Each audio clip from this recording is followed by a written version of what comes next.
இப்போ இந்த இடத்துல ஒரு சில ஃபித்னாக்கள் இருக்குது, அதையும் நான் சார்ட் அவுட் பண்ணிடுறேன். என்ன அப்படின்னா, குரானை விட்டுட்டு போனாங்க, குரானையும் அஹ்லபைத்தையும் நபிசுல்லாஸ்லம் விட்டுட்டு போனாங்களா, குரானையும் ஹதீஸையும் நபிசுல்லாஸ்லம் அவர்கள் விட்டுட்டு போனாங்களா?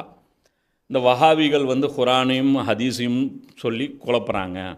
குரானும் அஹ்லபைத்து தான் ரசூல்லா விட்டுட்டு போனாங்க. இதை வச்சுக்கிட்டு ஒரு கொலா சண்டை சோஷியல் மீடியாவில் போட்டுக்கிட்டே இருக்காங்க. இந்த ரெண்டு சண்டை போடுறவங்களும் புரிஞ்சுக்கணும், நீங்கள் போடுறது ஒரு வீணாக போன எஃபர்ட்.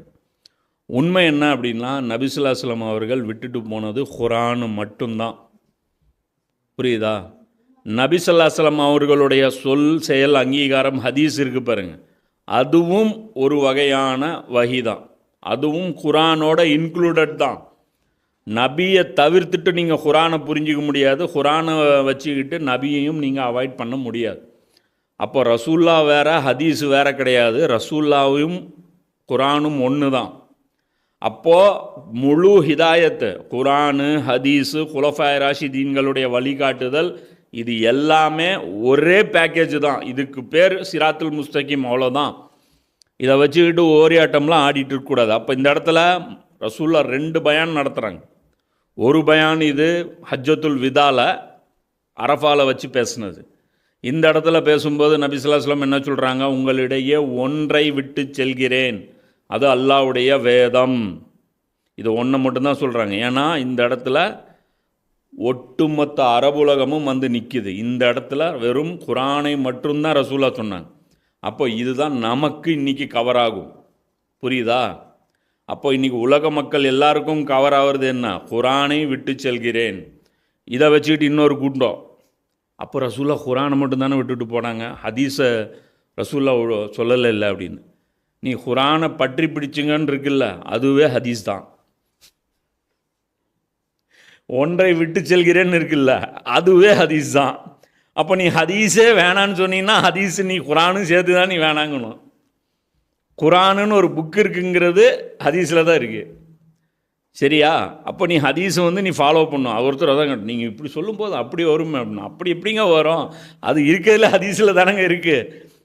குரானை பற்றி பிடித்து கொள்ளுங்கள்னு ஹதீஸில் தானே இருக்குது. அப்போ ஆல்ரெடி நீ ஹதீஸை பற்றி பிடிச்சதுனால தான் நீ குரானையே பற்றி பிடிக்கிற. அப்போ நீ உன்னுடைய அந்த கேமுக்கு இங்கே விளையாட்டுக்கு இங்கே இடம் இல்லை. அப்போது அது சொல்கிறாங்க, இது அல்லாவின் வேதமாகும் கூறிவிட்டு, மறுமை நாளில் உங்களிடம் என்னை பற்றி விசாரிக்கப்படும் போது நீங்கள் என்ன சொல்வீர்கள் என்று கேட்டார்கள். என்னை பற்றி கேட்கும்போது நீங்கள் என்ன சொல்லுவீங்க, அதை சொல்லுங்கள். அப்போ அவங்க சொல்கிறாங்க, நீங்கள் இறை செய்தி அனைத்தையும் எங்களிடம் தெரிவித்து விட்டீர்கள், உங்களது நபித்துவ பொறுப்பை நீங்கள் நிறைவேற்றி விட்டீர்கள், சமுதாயத்தார் மீது அக்கறையுடன் நடந்து கொண்டீர்கள் என நாங்கள் சாட்சியம் அளிப்போம். இதே விட்னஸ் நபி ஸல்லல்லாஹு அலைஹி வஸல்லம் அவர்களுக்கு சஹாபாக்கள் கொடுத்த அதே விட்னஸ் நாம கொடுக்கணும் என்று கூறினார். உடனே அல்லாஹ்வின் தூதர் ஸல்லல்லாஹு அலைஹி வஸல்லம் அவர்கள் தமது சுட்டு விரலை வானை நோக்கி உயர்த்தி சைகை செய்துவிட்டு பிறகு அதை மக்களை நோக்கி தாழ்த்தி, இறைவா இதற்கு நீயே சாட்சி, அல்லாஹ் நீயே சாட்சி, இப்படி அல்லாஹ் பார்த்துக்கோ நீதான் சாட்சி, அல்லாஹ் பார்த்துக்கோ நீதான் சாட்சி, அல்லாஹ் பார்த்துக்கோ நீதான் சாட்சி.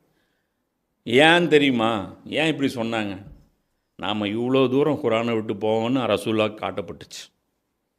இந்த சமுதாயம் அடிக்கிற கூத்துக்கள் எல்லாம் ரசூல்லா காட்டப்பட்டுச்சு. வசமாக நம்ம மாட்ட போகிறோங்கிறது ரசூல்லா காட்டப்பட்டுச்சு. தீனை கூறு போட்டு ஆன்மீகம் தனி, சமூகம் பொருளாதாரம் தனி, குடும்பம் தனி, அரசியல் தனி, எல்லாத்தையும் துண்டு துண்டாக்கி இந்த துண்டுகளில் ஏதோ ஒரு துண்டை பிடிச்சிக்கிட்டு இதுதான் தீனுன்னு சொல்லி சுற்றிட்டு இருக்கிற கூட்டம் வருங்கிறது ரசூல்லாவுக்கு முன்னாடியே தெரியும். அதனால தான் ரசூல்லா இந்த சம்பவத்தை வரலாற்றில் பதிய வச்சுட்டு போகிறாங்க. இதுதான் அந்த வசனத்துக்கும் பொறுப்பு. அல்லாஹ் சொல்கிறான், இது கிடைக்கப்பெறவங்களுக்கும் சேர்த்தி இதில் கவர் ஆகுது. அப்போ வானை நோக்கி சாத்தி, இறைவா நீயே சாட்சி என்று கூறினார்கள்.